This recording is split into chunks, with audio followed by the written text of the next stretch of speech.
తల మీద చెయ్యి వేసి బొట్టు పెట్టినా, తాళి బొట్టు మెడను కట్టి బొట్టు పెట్టినా, తల మీద చెయ్యి వేసి బొట్టు పెట్టినా, తాళి బొట్టు మెడను కట్టి బొట్టు పెట్టినా, సన్ని కళ్ళు తొక్కినా సప్తపదులు మెట్టినా,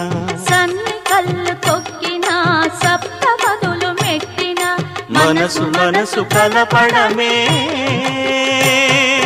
మంత్రం పరమార్థం. శ్రీరస్తు శుభమస్తు శ్రీరస్తు